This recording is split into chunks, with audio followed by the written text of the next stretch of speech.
आप लोगों के सामने आज ट्रिगोमेट्रिक चैप्टर पे मैं चल रहा हूं। पहले देखिए, ट्रिगोनोमेट्री यह एक ग्रीक पद्धति से आया हुआ है। ये 3 टर्म से जुड़ के बना है। पहला क्या? ट्राई। ट्राई मीन्स होता है 3। दूसरा होता है गोन। गोन मीन्स होता है साइड्स। तीसरा होता है मेट्रन या मेट्री, जो हम कहते हैं। ये क्या बन गया? इससे बन गया मेजर। अनेक अर्थवा ट्रिगोमेट्रिक में ट्राई गोनोमेट्री, ये 3 पार्ट्स है। ट्राई मीन्स क्या हो गया? 3। गोनो मीन्स क्या हो गया? साइड्स। मेट्री मीन्स क्या हो गया? मेजर। 3 भुजाओं मतलब 3 साइड्स मेजर जिसमें होगा वो क्या होगा? एक ट्रायंगल कहलाएगा। आप जानते हैं कि पूरा ट्रिगोमेट्री जो है एक ट्रायंगल बेस्ड है। ये पूरे ट्रायंगल पे ही क्वेश्चन बना हुआ रहता है। अब देखिए, ट्रायंगल के बारे में हम चलते हैं पहले। अब देखिए, ट्रिगोमेट्री है तो कुछ हम ट्रायंगल के बारे में आपको जानकारी दे देते हैं। फर्स्ट आता है ट्रायंगल। अब देखिए, ट्रायंगल्स को हम 2 टाइप्स में बांट देते हैं। एक क्या? आपका साइड्स, और दूसरा जो है आपका एंगल्स। अब देखिए, साइड्स के आधार पे चलेंगे तो ट्रायंगल के 3 टाइप होते हैं। पहला इक्विलेटरल ट्रायंगल, दूसरा आइसोसेलेस ट्रायंगल, तीसरा होता है scalene triangle. Equilateral triangle, lateral triangle, दूसरा होता है आपका आइसोसेलेस ट्रायंगल। आइसोसेलेस ट्रायंगल, और तीसरा होता है आपका स्क्लैंट ट्रायंगल। Scalene triangle. साइड्स के आधार पे हम ट्रायंगल को 3 टाइप में बांटते हैं। Equilateral triangle, isosceles triangle, scalene triangle. अब देखिए, इक्विलेटरल ट्रायंगल किसको बोलेंगे? ऐसा ट्रायंगल जिसका तीनों साइड्स क्या हो? इक्वल हो, उसको हम बोलेंगे इक्विलेटरल ट्रायंगल। अगर इसका तीनों साइड्स इक्वल है तो इसका तीनों एंगल्स भी क्या होगा? इक्वल होगा, इसीलिए इसको हम बोलते हैं इक्विलेटरल ट्रायंगल। दूसरा होता है आइसोसेलेस ट्रायंगल। ऐसा ट्रायंगल जिसका 2 साइड इक्वल हो उसको हम बोलेंगे आइसोसेलेस ट्रायंगल। अब ध्यान में रखना है आपको क्या, इसका अगर 2 साइड इक्वल है तो इसका 2 एंगल भी इक्वल होता है आइसोसेलेस ट्रायंगल का। तीसरा हम चलते हैं स्क्लैंट ट्रायंगल। ऐसा ट्रायंगल जिसका तीनों साइड क्या हो? अनइक्वल हो, उसको हम बोलेंगे स्क्लैंट ट्रायंगल। अब आप जान गए साइड्स के आधार पे ट्रायंगल। अब जो है हम एंगल्स के आधार पे ट्रायंगल के बारे में जानते हैं। फर्स्ट, एंगल्स के आधार पे ट्रायंगल 3 टाइप के होते हैं। पहला एक्यूट एंगल ट्रायंगल।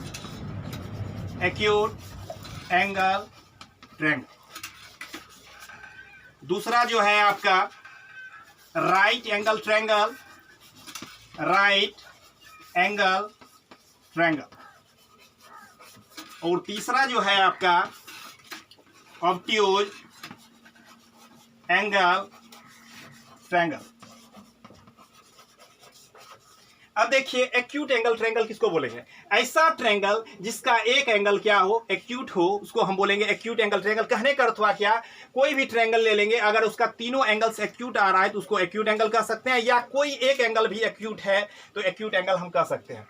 दूसरा है कि राइट एंगल ट्रायंगल। किसी भी ट्रायंगल का एक एंगल 90 डिग्री है तो उसको हम बोलते हैं राइट एंगल ट्रायंगल। तीसरा है ऑब्ट्यूज एंगल ट्रायंगल।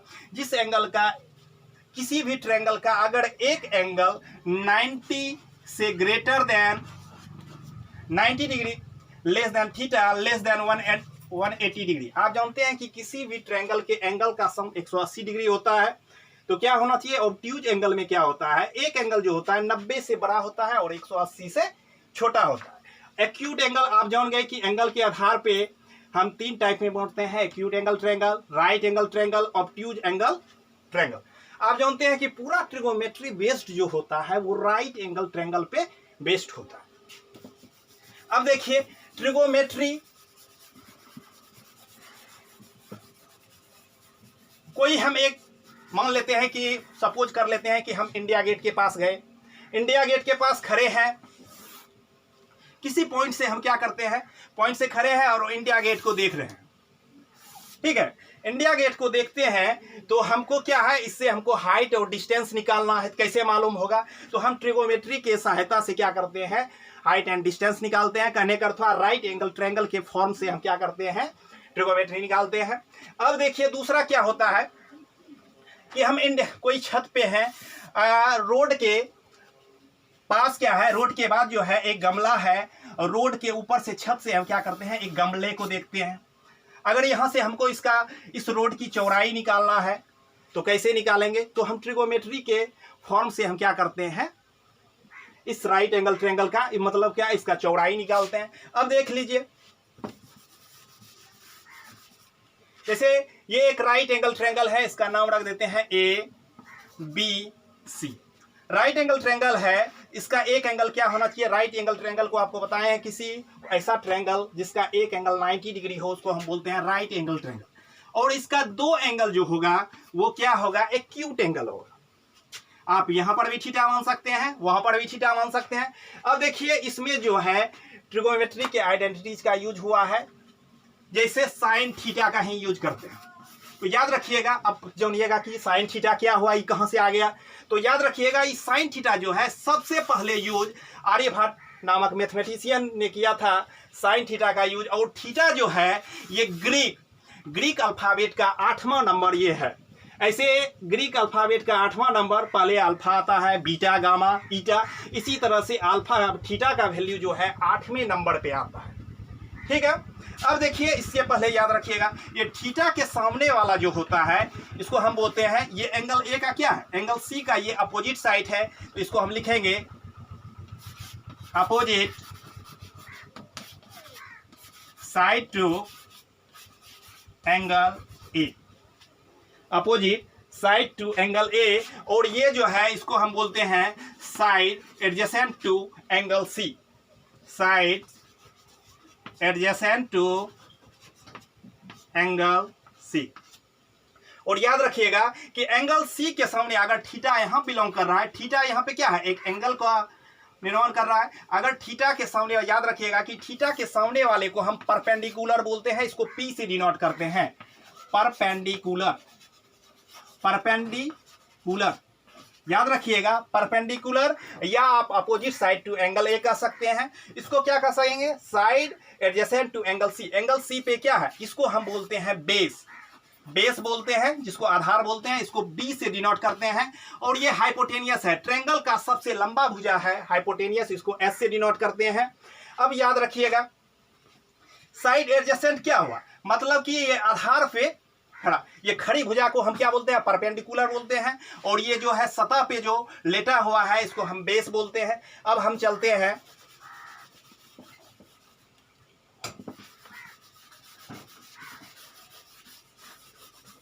अब देखिएगा ध्यान, ये राइट एंगल ट्रायंगल है, अगर थीटा यहां बिलोंग करता हो, अगर थीटा आपका यहां बिलोंग कर रहा है, आप जो है एक एंगल इसमें कहीं परिवर्तन नहीं होगा, आपका जो है वही रहेगा 90 डिग्री।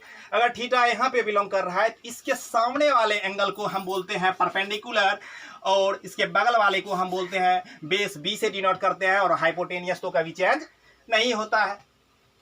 या तो आप इसको कह सकते हैं opposite side to angle A, इसको बोल सकते हैं आप साइड एडजेसेंट टू एंगल ए।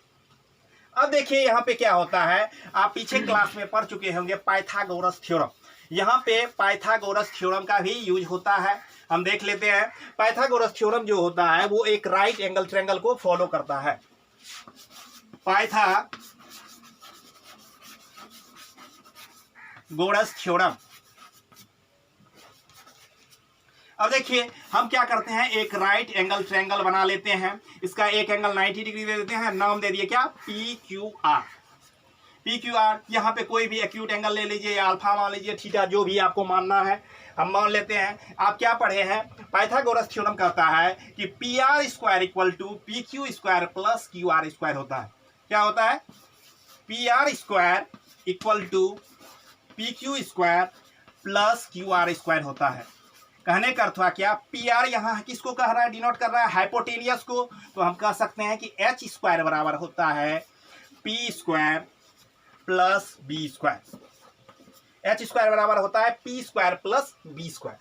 ये समझ लीजिए कि ट्रिगोनोमेट्री जो होता है सबसे आसान टॉपिक है, सबसे आसान टॉपिक है, अगर आप पढ़ने लगिएगा तो मन लगेगा इसमें। तो देखिए एच स्क्वायर बराबर आपका क्या हो गया, P square plus B square. तो देयरफॉर अगर एच निकालना है तो एच बराबर क्या लिख सकते हैं, under root P square plus B square.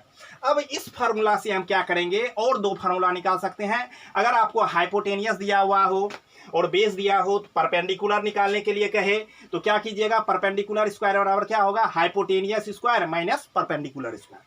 अगर बेस निकालना है, अगर आपको हाइपोटेनियस दिया हुआ है, परपेंडिकुलर दिया हुआ है, तो बेस स्क्वायर इक्वल टू आप क्या लिखिएगा, hypotenuse square minus perpendicular square. अब देख लेते हैं इस फार्मूले को भी।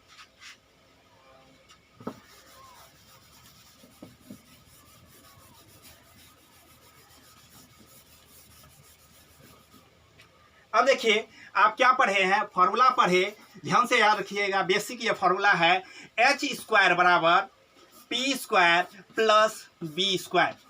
ये तो एक रियल फार्मूला है, इसी से अब फार्मूला बनता है देयरफॉर एच बराबर under root P square plus B square. दूसरा अगर फार्मूला हम परपेंडिकुलर का निकालते हैं तो बी बराबर under root H square minus P square. तीसरा फार्मूला अगर हम पी पे बनाते हैं तो पी का फार्मूला निकलता है under root H square minus B square. ये था आपका पाइथागोरस थ्योरम पे आधारित क्वेश्चन, एच स्क्वायर बराबर क्या, P square plus B square. ये फार्मूला जो ट्रिगोमेट्री में बेसिक में काम आता है। तो आप जो है ये trigonometry CBSE, ICSE, Bihar board, Jharkhand board और आपका जनरल कंपटीशन में भी यूज आता है। तो आप ध्यानपूर्वक खाली देखते रहिए, आपको कहीं प्रॉब्लम नहीं होगा। हम जीरो से हाई लेवल तक चलेंगे, ठीक है। पहले अब देखिए हम चलते हैं साइन थीटा या किसी के बारे में। तो क्या करेंगे, पहले हम एक राइट एंगल ट्रायंगल बना लेते हैं, ठीक है। इस एंगल का नाम रखे ए बी सी। अगर ये 90 डिग्री है, यहाँ पे थीटा हम ले लेते हैं। अब देखिएगा आपको ये sine theta, cos theta, tan theta ये आया। अब देखिए आपको बता ही चुके थे साइन थीटा कहाँ से आया है, क्या नाम था इसका। अब देखिए हमको याद रखना है, तो आपको आसान तरीके से याद रखना है। ये समझ लीजिए कि हमको रटना नहीं है, इस तरह आपको बताएंगे कि याद रह जाए। तो देखिए आपको क्या करना है,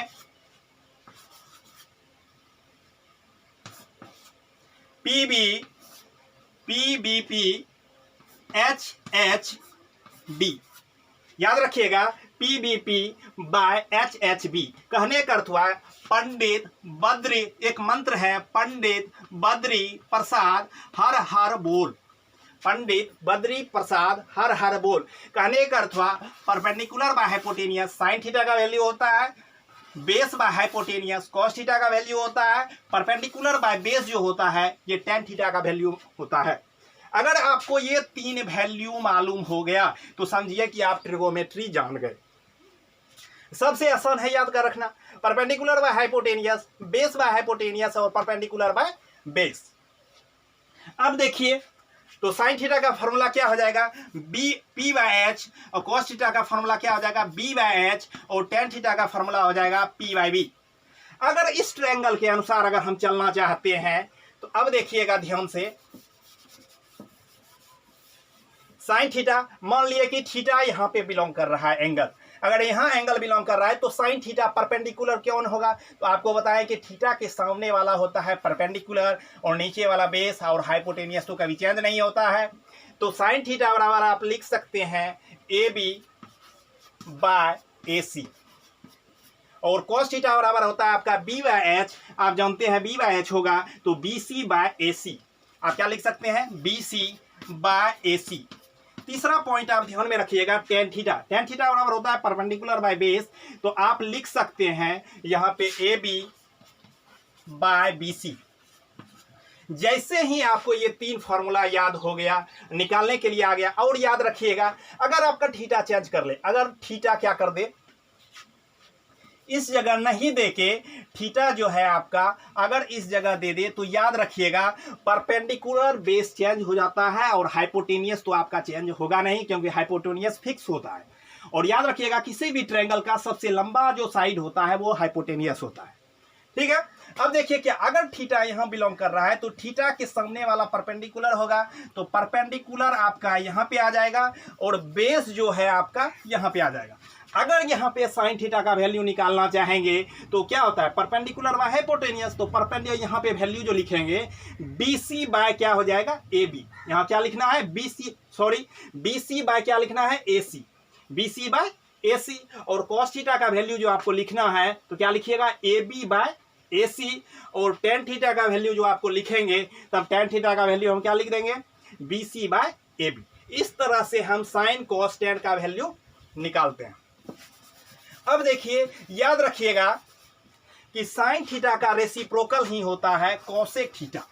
कोसेक थीटा याद रखिएगा, अगर साइन थीटा बराबर P बाय H होता है तो कोसेक थीटा बराबर आप लिख सकते हैं H बाय P। उसी तरह अगर कोस थीटा का वैल्यू B बाय H है तो कोस थीटा का रेसिप्रोकल होता है सेक थीटा, इसको हम लिख सकते हैं क्या H बाय B। और याद रखिएगा कि tan थीटा का रेसिप्रोकल होता है cot थीटा। cot थीटा होता है, हम इसको लिख सकते हैं B बाय P। तो याद रखिएगा कि sin थीटा होता है P by H, cos theta होता है B by H, tan theta होता है P बाय B, और cosec थीटा होता है आपका H बाय P, और sec थीटा होता है H बाय B, और cot थीटा होता है H बाय P। अब थोड़ा सा आगे चलते हैं, अब फॉर्मूले पे अब ध्यान से देखिएगा। फॉर्मूला तो एकदम आसान है, याद रखिएगा क्या, PBP बाय HH कहने का अर्थवा पंडित बद्री प्रसाद हर हर बोल। अब देखिए आगे याद रखना है ये फॉर्मूला। अब देखिए ध्यान क्या रखिएगा आप, याद sine theta product cosec theta, cosec theta इन दोनों का प्रोडक्ट जो होता है वो 1 के इक्वल होता है। कहने का अर्थ हुआ साइन थीटा और साइन थीटा का रेसिप्रोकल कोसेक थीटा होता है, इन दोनों का प्रोडक्ट जो होता है वो 1 होता है। तो यहां से अब देखिए हम 3 फॉर्मूला निकालते हैं। पहला क्या, अगर साइन थीटा लिखना है तो साइन थीटा बराबर क्या हो जाएगा 1 बाय, यहां जो कोसेक थीटा प्रोडक्ट में है तो इक्वल के इस साइड आने पे ये क्या हो जाएगा डिवाइड हो जाएगा। तो 1 बाय क्या लिखेंगे इसको कोसेक थीटा, साइन थीटा बराबर आपका क्या हो जाएगा 1 बाय कोसेक थीटा। दूसरा याद रखिएगा क्या, अगर कोसेक थीटा आपको निकालने के लिए कहे तो क्या हो जाएगा 1 बाय, ये साइन थीटा है तो साइन थीटा यहाँ पे आ जाएगा डिवाइड के फॉर्म में, क्या फॉर्मूला बन जाएगा। तो याद रखिएगा कि sine theta multiply cosec theta बराबर 1 होता है, साइन थीटा बराबर 1 बाय कोसेक थीटा हुआ तो कोसेक थीटा बराबर क्या हो जाता है 1 बाय साइन थीटा। इसी तरह से अब दूसरा फॉर्मूला याद रखना है आपको, दूसरा याद रखना है क्या, cos theta multiply sec theta equal to होता है वैल्यू 1। अब देखिए इससे क्या, यहां पर भी याद रखना है कि cos थीटा और cos थीटा का रेसिप्रोकल सेक थीटा होता है, तो इन दोनों का प्रोडक्ट जो होगा वो 1 होगा। अब ध्यान में रखिएगा क्या कि cos थीटा बराबर यहां निकालना चाहेंगे तो क्या हो जाएगा 1 बाय सेक थीटा, और सेक थीटा निकालना चाहेंगे तो सेक थीटा बराबर हो जाएगा 1 by cos theta, 1 by cos theta. अब देखिए ये तो हो गया। अब तीसरा फॉर्मूला हम जानते हैं, तीसरा फॉर्मूला है आपका, याद रखिएगा tan theta product cot theta equal to होता है, इन दोनों का प्रोडक्ट जो होता है वो 1 होता है। याद रखिएगा tan थीटा का रेसिप्रोकल cot थीटा, इन दोनों का प्रोडक्ट जो होगा वो 1 के इक्वल होगा। अब ध्यान में रखिएगा कि tan थीटा इक्वल टू क्या हो गया 1 बाय cot थीटा, और cot थीटा इक्वल टू आपका हो गया 1 by tan theta, 1 by tan theta. याद रखिएगा tan थीटा और cot थीटा का रेसिप्रोकल 1 होता है, tan theta equal to 1 by cot theta और cot theta equal to 1 by tan theta. अब देखिए इन सब फॉर्मूले के बाद जो है ध्यान रखना है, और इसी पे आता है tan थीटा एक यूज आता है फॉर्मूला। तो याद रखिएगा कि tan थीटा बराबर होता है sine theta by cos theta, sine theta by cos theta. उसी तरह tan का रेसिप्रोकल cot थीटा होता है, तो ये वैल्यू क्या होगा रेसिप्रोकल हो जाएगा, तो हम कहेंगे क्या होगा ये cos theta by sine theta. अब देखिए ये फॉर्मूला हो गया आपको याद, tan थीटा बराबर क्या होता है sine theta by cos theta, cot theta बराबर होता है cos theta by sine theta. अब देखिए याद रखिए हम क्या करते हैं, एक हेक्सागोन बना लेते हैं इस फार्मूले को याद रखने के लिए कि कैसे ये रेसिप्रोकल होता है।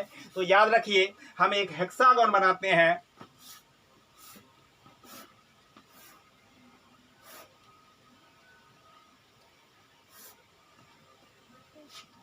अब देखिए ये हेक्सागोन बन गया, तो याद रखना है इसका नाम रख देते हैं A B C D E F. तो याद रखिए यहाँ पे हम साइन थीटा का वैल्यू रख देते हैं, यहाँ साइन थीटा लिखते हैं, यहाँ आपको कॉस थीटा लिखते हैं और ये टेन थीटा।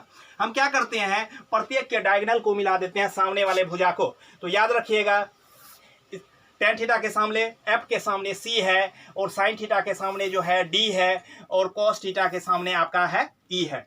तो याद रखना है कि रेसिप्रोकल में जो सामने होता है वो रेसिप्रोकल है। अगर साइन थीटा है तो साइन थीटा का रेसिप्रोकल यहाँ क्या होगा कोसेक थीटा होगा, और यहाँ टेन है तो टेन यहाँ क्या होगा कॉट थीटा होगा, और यहाँ कॉस है तो सेक थीटा होगा। तो याद रखिएगा इस तरह से भी याद रखेंगे कि साइन थीटा के सामने हमेशा क्या आता है कोसेक थीटा, तो इसीलिए इसका साइन थीटा का रेसिप्रोकल क्या हो गया कोसेक थीटा हो गया। और याद रखिएगा यहाँ अगर कॉस थीटा है तो कॉस थीटा के सामने आता है क्या सेक थीटा, इसीलिए कॉस थीटा का रेसिप्रोकल क्या हो गया सेक थीटा हो गया। और टेन थीटा के सामने कॉट थीटा आता है, इसीलिए टेन थीटा के रेसिप्रोकल हो गया आपका कॉट थीटा। तो इस तरह हम वैल्यू को क्या करेंगे लिखेंगे। अब देखिए इससे भी आसान जो है आपको हम बता देते हैं वैल्यू डिग्री कैसे निकालते हैं। किसी भी डिग्री का वैल्यू आपको दिया हुआ है तो कैसे लेंगे, तो अब ध्यान से देखिएगा। अब देखिए क्या फर्स्ट हम क्या काम करते हैं इधर लिख लेते हैं, जैसे आपका है sine cos tan cosec sec cot, ठीक है। अब याद रखिएगा यहाँ पे एंगल लिखते हैं 0 डिग्री 30 डिग्री 45 डिग्री 60 डिग्री और 90 डिग्री। अब देखिए आपको याद रखना है कभी कभी इसको पाई के भी वैल्यू में याद रखिएगा कि पाई का भी ट्रिगोमेट्रिक रेशियोज में पाई का भी वैल्यू क्या होता है 180 डिग्री होता है। पाई को हम क्या करते हैं 180 से डिनोट करते हैं 180 डिग्री से। याद रखिएगा 30 डिग्री को हम क्या कह सकते हैं पाई बाई 6 कह सकते हैं, 45 डिग्री को हम पाई बाई 4 कह सकते हैं, और 60 डिग्री को जो है हम पाई बाई 3 कहेंगे, और 90 डिग्री को हम पाई बाई 2 कहते हैं।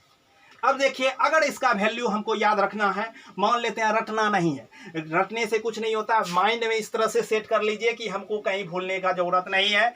अब देखिए sine cos tan cosec sec और कॉट का वैल्यू निकालना है। आपको थीटा का यहाँ दिया हुआ है कि एंगल का वैल्यू 0 डिग्री है 30 है 45 है 60 है 90 है। क्या करते हैं 0 के सामने ऊपर में हम क्या करते हैं 0 लिख देते हैं, 0 1 2 3 4, ये 4 तक जाता है तो हम क्या करते हैं 4 लिख लेते हैं। अब क्या करेंगे इसका लास्ट क्या है नंबर 4 है, तो हम क्या करते हैं 4 से ऑल नंबर में डिवाइड कर देते हैं, ठीक है। और उस पर क्या करते हैं अपने मन से अंडर रूट डाल देते हैं। ये अंडर रूट डालने के बाद जो भी वैल्यू लिखे आएगा उसका वैल्यू हम साइन थीटा में रख देते हैं, तो वो जो है आपका ये साइन का वैल्यू हो जाता है। तो याद रखिएगा कि 4 से अगर 0 में डिवाइड करते हैं तो 0 होता है, तो इसका मतलब है कि साइन 0 डिग्री का वैल्यू 0 हुआ।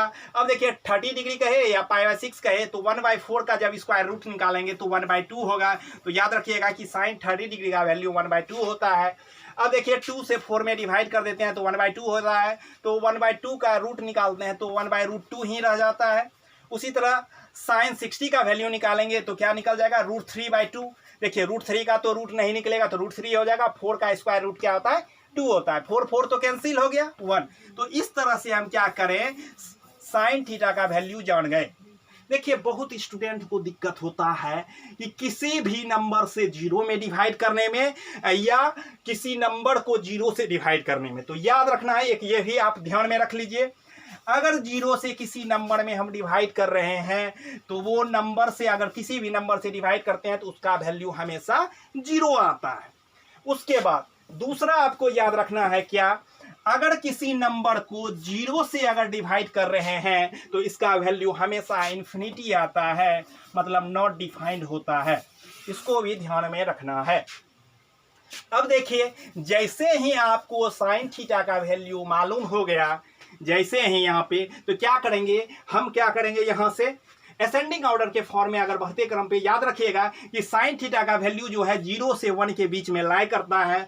और याद रखिएगा अब हम क्या करेंगे जैसे असेंडिंग ऑर्डर के फॉर्म में है, अब पीछे से चलेंगे यहाँ पे पीछे से जो वैल्यू हम इसमें रखेंगे वो cos थीटा का हो जाएगा। क्या होगा, यहाँ पे क्या हो जाएगा, 1 रखेंगे, इधर से चलेंगे √3/2 हो जाएगा, यहाँ 1/√2 होगा, और ये आपका 1/2 होगा, 0 होगा। तो याद रखिए, तो यहाँ से क्या निकल गया, cos 0 डिग्री का वैल्यू 1 हुआ, cos 30 का वैल्यू √3/2, cos 45 का वैल्यू 1/√2, और cos 60 डिग्री का वैल्यू 1/2, और cos 90 का वैल्यू आपका निकल गया 0। जैसे ही हमको साइन और cos का वैल्यू मालूम हो गया तो हम स्वतः tan थीटा का वैल्यू निकाल सकते हैं। tan का कैसे, तो tan थीटा बराबर आप पढ़े हैं sin theta by cos theta.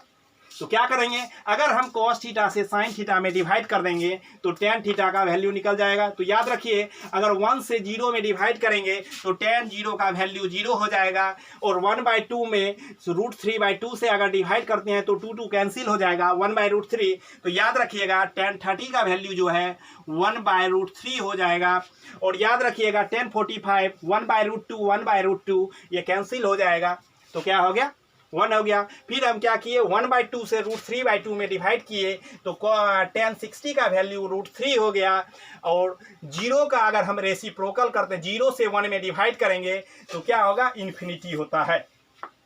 याद रखिएगा कि साइन, और अभी क्वेश्चन कभी पूछ देता है कि साइन और कॉस का वैल्यू किस जगह इक्वल होता है, तो याद रखिएगा कि साइन और कॉस का वैल्यू 45 डिग्री पर सेम होता है, 1/√2 1/√2 होता है। अगर साइन कॉस tan का वैल्यू जान गए तो इस रेसिप्रोकल का वैल्यू निकालने में कहीं प्रॉब्लम नहीं है, क्योंकि आप जानते हैं कि साइन थीटा का रेसिप्रोकल कोसेक थीटा होता है। तो साइन 0 का वैल्यू 0 है, तो इसका रेसिप्रोकल 0 का उल्टा क्या हो जाएगा, यहाँ पे इन्फिनिटी हो जाएगा। तो कोसेक 0 का वैल्यू क्या हो गया, इन्फिनिटी।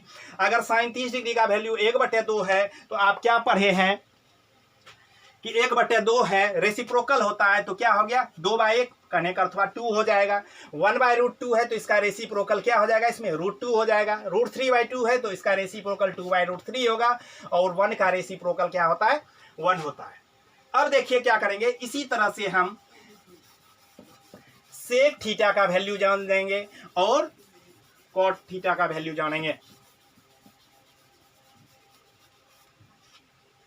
याद रखिए, अब यहां पे ध्यान रखना है सेक थीटा। अब याद रखिएगा, आप पढ़े हैं कि cos 0 का वैल्यू 1 होता है, तो सेक 0 का भी वैल्यू क्या हो जाएगा, 1 हो जाएगा, क्योंकि 1 का रेसिप्रोकल 1 होगा। आप पढ़े हैं कि सेक cos 30 डिग्री का वैल्यू √3/2 होता है, तो उसका रेसिप्रोकल ये क्या हो जाएगा, 2/√3। और आपको क्या बताए हैं कि सेक 45, तो याद रखिएगा कि cos 45 का वैल्यू 1/√2 होता है, तो सेक 45 का वैल्यू √2 हो जाएगा। और आप cos 60 का वैल्यू 1/2 होता है, तो cos का रेसिप्रोकल सेक होता है, तो यहाँ पे क्या हो जाएगा, 2 हो जाएगा। और याद रखिएगा, यहाँ पे अगर 90 होता है, मतलब cos 90 का वैल्यू 0 होता है, तो सेक 90 का वैल्यू इन्फिनिटी हो जाएगा। अब जैसे ही सेक मालूम हो गया तो अब आपको क्या करना है, कॉट थीटा के बारे में जानना है। तो tan थीटा का रेसिप्रोकल कॉट थीटा होता है, अब निकाल लेंगे। tan 0 का वैल्यू 0 होता है, तो कॉट 0 का वैल्यू आपका क्या हो जाएगा, 0 डिग्री हो जाएगा। फिर उसके बाद ध्यान रखना है, ये 0 डिग्री हुआ। और उसके बाद cot 30 का वैल्यू पूछ देंगे, तो tan 30 का वैल्यू 1/√3 होता है, तो इसका cot 30 का वैल्यू क्या हो जाएगा, √3 हो जाएगा। और याद रखिएगा, cot 45 tan 45 का वैल्यू 1 होता है, तो cot 45 का वैल्यू 1 हो जाएगा। अब cot 60 का अगर वैल्यू चलते हैं, तो cot 60 का वैल्यू अगर वहां पे √3 होता है, तो यहाँ पे 1/√3 हो जाएगा। और आप पढ़े हैं क्या, अब देखिए थोड़ा सा यहाँ मिसप्रिंट हो गया, सॉरी, यहाँ ध्यान रखिएगा, tan 0 का वैल्यू 0 है, तो cot 0 का वैल्यू क्या हो जाता है, इन्फिनिटी हो जाएगा। और याद रखिएगा, यहाँ पे tan 90 का वैल्यू 0 है, तो cot 90 का वैल्यू जो है 0 होगा। क्यों, याद रखिएगा, tan 90 का वैल्यू अगर इन्फिनिटी है, सॉरी, तो यहाँ पे क्या होगा, 0 होगा वैल्यू। तो इस तरह से हम क्या करेंगे, साइन cos tan कोसेक से cot का वैल्यू याद रखेंगे। अब जो है आप क्वाड्रेंट के बारे में चलते हैं। पहले थोड़ा आइडेंटिटी जान लेते हैं, उसके बाद आगे चलते हैं।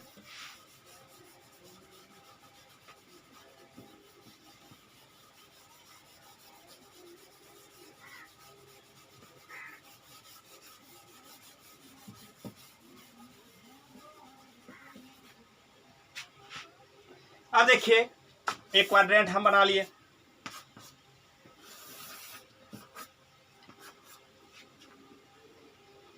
ठीक है, इसको एक्स एक्सिस बोलते हैं और इसको हम बोलते हैं एक्स डैश एक्सिस, इसको वाई एक्सिस बोलते हैं और इसको बोलते हैं वाई डैश एक्सिस।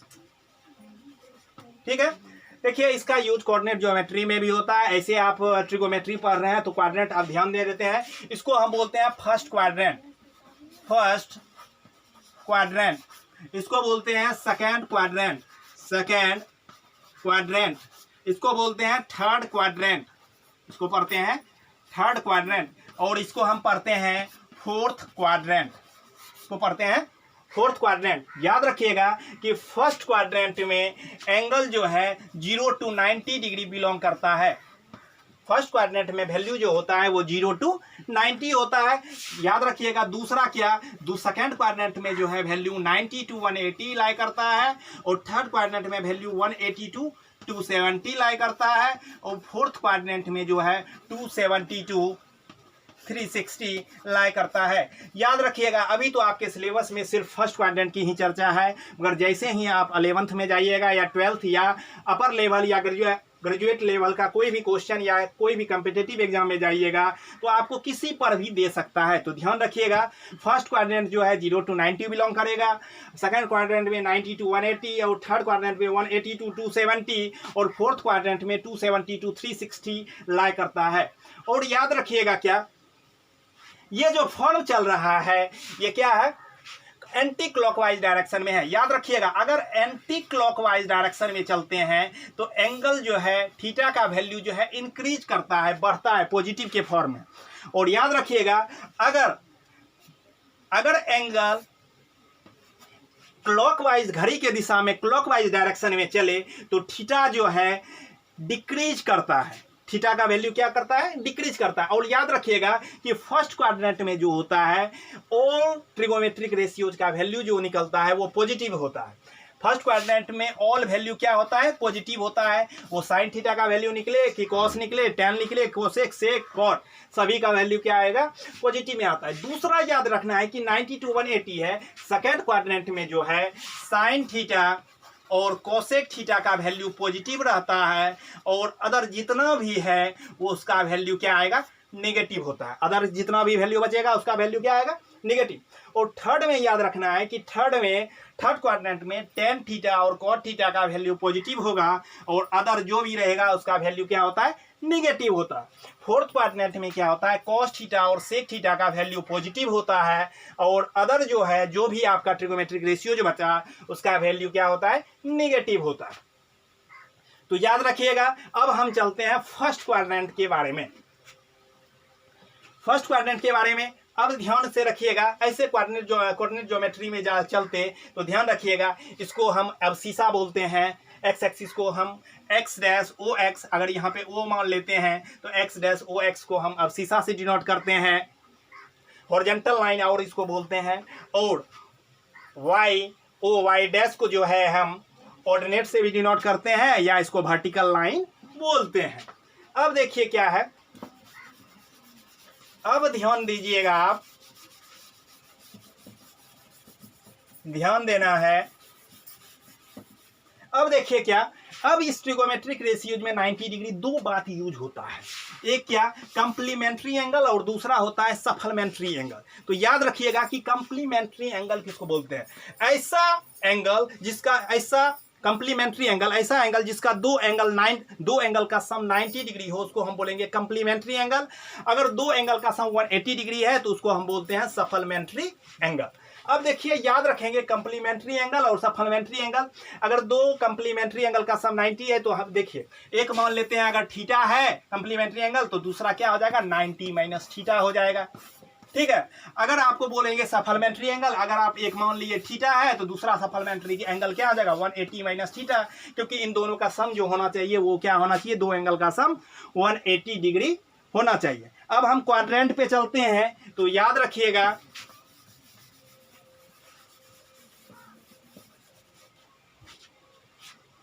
क्वाड्रेंट पे ध्यान दीजिएगा, पहला क्या, साइन 90 माइनस थीटा बराबर होता है कॉस थीटा।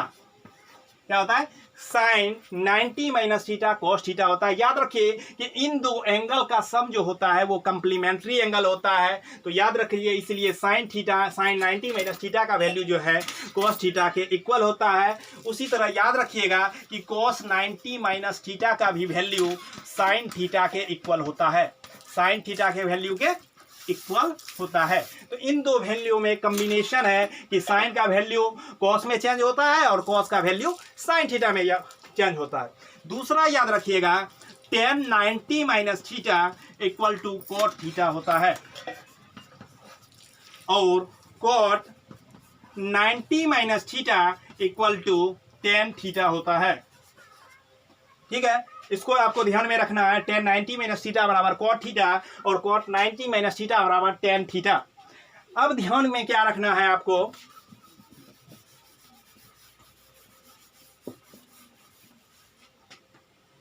ध्यान रखना है सेक 90 माइनस थीटा बराबर क्या होता है कोसेक थीटा, कोसेक थीटा और कोसेक 90 माइनस थीटा बराबर होता है सेक थीटा। तो याद रखिएगा सेक 90 माइनस थीटा कोसेक थीटा में कन्वर्ट हो जाता है और कोसेक 90 माइनस थीटा का वैल्यू जो है सेक थीटा के इक्वल हो जाता है। तो ये याद रखिएगा। और इसके बाद ऐसे second quadrant, third quadrant, fourth quadrant सब के बारे में हम आपको बता देंगे। पहले आप देखिए और याद रखिएगा फर्स्ट क्वाड्रेंट में जो है ऑल वैल्यूज क्या होता है पॉजिटिव होता है। वो trigonometry ratio sine cos tan कुछ भी रहे सारा वैल्यू क्या होता है पॉजिटिव में आपका आता है। और दूसरा बात आप ध्यान में रखिएगा, अब आइडेंटिटीज के बारे में चलते हैं। पहला याद रखिएगा sine square theta plus cos square theta equal to 1 होता है। ये आइडेंटिटी याद रखिएगा ट्रूथ है कि sign square theta plus cos square theta का वैल्यू 1 होगा। तो अब इससे हम बहुत फार्मूला बना सकते हैं। अगर आपको साइन स्क्वायर थीटा कहे तो साइन स्क्वायर थीटा बराबर होगा 1 minus cos square theta, 1 minus cos square theta होगा। और याद रखिएगा अगर आपको साइन थीटा पूछ दे तो साइन थीटा बराबर आपका हो जाएगा under root 1 minus cos square theta. ये हो गया। अगर कॉस स्क्वायर थीटा पे आपका फॉर्मूला बोले कॉस स्क्वायर थीटा तो क्या लिखिएगा 1 माइनस साइन स्क्वायर थीटा। अगर देयरफॉर कॉस थीटा के बारे में पूछे तो कॉस थीटा बराबर हो जाएगा under root 1 minus sine square theta, 1 minus sine square theta. तो याद रखिएगा identity sine square theta plus cos square theta का वैल्यू 1। याद रखिएगा अगर यहाँ पे दोनों थीटा सेम रहे तो उसका वैल्यू हमेशा 1 लिख दीजिएगा बिना सोचे समझे, क्योंकि आप जानते हैं दो कंप्लीमेंट्री एंगल का सम क्या होता है 90 डिग्री होता है। अगर यहाँ पे दो कंप्लीमेंट्री भी आ रहा है तो समझ लीजिए उसका भी वैल्यू 1 हो सकता है। याद रखिएगा यहाँ से क्या निकल गया साइन स्क्वायर थीटा बराबर 1 minus cos square theta. Sine theta क्या हो गया sine theta equal to under root 1 minus cos square theta और कॉस स्क्वायर थीटा बराबर 1 माइनस साइन स्क्वायर थीटा और कॉस थीटा बराबर क्या हो गया therefore square root 1 minus sine square theta. अब हम दूसरा आइडेंटिटीज के बारे में चलते हैं। ठीक है, दूसरा आइडेंटिटीज आप याद रखिएगा, दूसरा आइडेंटिटी क्या sec square theta minus tan square theta equal to 1 होता है। ये भी ट्रूथ है, इसको भी याद रखिए। तो याद रखिएगा या ये भी याद रखिए कि ए स्क्वायर माइनस बी स्क्वायर का वैल्यू 1 होगा, जहाँ पे ए का वैल्यू सेक थीटा पुट करेंगे, बी का वैल्यू टेन थीटा। और ध्यान में रखिएगा अगर थीटा का वैल्यू सेम है तो आप स्वतः कह सकते हैं कि इसका वैल्यू 1 निकलेगा। और याद रखिएगा अगर थीटा का वैल्यू दो कंप्लीमेंट्री एंगल आ रहा है तो आप कह सकते हैं इसका वैल्यू क्या निकलेगा 1 निकलेगा। अब यहां से भी आप क्या कर सकते हैं वैल्यू 2-3 बना सकते हैं। तो ध्यान में रखिए क्या पहला आपका कि सेक स्क्वायर थीटा बराबर अगर लिखना है तो क्या हो जाएगा 1 प्लस टेन स्क्वायर थीटा और सेक थीटा बराबर आपका क्या हो जाएगा under root 1 plus tan square theta. ठीक है, उसी तरह से अगर टेन स्क्वायर थीटा लिखना है तो टेन स्क्वायर थीटा बराबर आपका हो जाएगा sec square theta minus 1। Tan square theta बराबर आपका क्या हो जाएगा सेक स्क्वायर थीटा माइनस 1। अगर देयरफॉर टेन थीटा लिखना है तो under root sec square theta minus 1 हो जाएगा। तो इस तरह से हम क्या करते हैं आइडेंटिटीज का वैल्यू याद रखेंगे। सिर्फ आपको ये याद रखना है, इस वैल्यू से हम क्या करेंगे इस सारा वैल्यू को लिख लेंगे। अब आगे हम चलते हैं, एक और आइडेंटिटीज है cosec square theta minus cot square theta equal to 1। तो याद रखिएगा कि cosec square theta minus cot square theta equal to 1। याद रखिएगा तीसरा आइडेंटिटी है कि cosec square theta minus cot square theta 1। कभी कभी इस पे क्वेश्चन आता है A square minus B square बराबर भी 1। तो याद रखिएगा ए का वैल्यू कोसेक थीटा पुट कीजिएगा, बी के जगह कॉट थीटा पुट कीजिएगा। और ध्यान में रखिएगा कि अगर थीटा का वैल्यू यहाँ पर भी दो कंप्लीमेंट्री एंगल आ रहा है तो उसका वैल्यू 1 होगा। अगर दो कंप्लीमेंट्री एंगल या आपका दोनों एंगल सेम है तो भी वैल्यू क्या आएगा, 1 आएगा। और याद रखिएगा इस जगह से हम क्या करते हैं, फिर वैल्यू निकाल लेते हैं। अगर कोसेक स्क्वायर थीटा निकालने के लिए कहे तो कोसेक स्क्वायर थीटा बराबर आपका हो जाएगा 1 प्लस कॉट स्क्वायर थीटा। और देयरफॉर याद रखिएगा कि कोसेक थीटा निकालना है तो कोसेक थीटा बराबर क्या हो जाएगा, under root 1 plus cot square theta, 1 plus cot square theta. अब देखिएगा ध्यान रखना है आपको क्या, अब हमको कॉट स्क्वायर थीटा का निकालना है वैल्यू। तो याद रखिएगा कि cot square theta equal to होता है कोसेक स्क्वायर थीटा माइनस 1। और याद रखिएगा कि देयरफॉर कॉट थीटा अगर आपको कहीं निकालने के लिए तो क्या हो जाएगा, कोसेक स्क्वायर थीटा माइनस 1। तो ये था आपका ट्रिगोमेट्री का बेसिक फॉर्मूला जो आप इस तरह से याद रख सकते हैं और ट्रिगोमेट्री में आगे बढ़ सकते हैं। कल जो है नेक्स्ट हम कुछ इस पे टॉपिक पे चलेंगे, उसके बाद क्वेश्चन सॉल्व करेंगे, आपको कहीं प्रॉब्लम नहीं होगा। कुछ जो है आपका 9th 10th का सॉल्व करवा देंगे और उसके बाद जो है कॉम्पिटिटिव लेवल का भी क्वेश्चन आपको बना देंगे कि आपको कहीं दिक्कत नहीं हो। आप इस वीडियो को अच्छे से देखिए और ज़्यादा से ज़्यादा जो है लाइक और अपने पेरेंट्स या कोई भी आपका जो है रिलेटिव हो उसको ज़्यादा से ज़्यादा शेयर कीजिए। धन्यवाद, फिर मिलते हैं कल।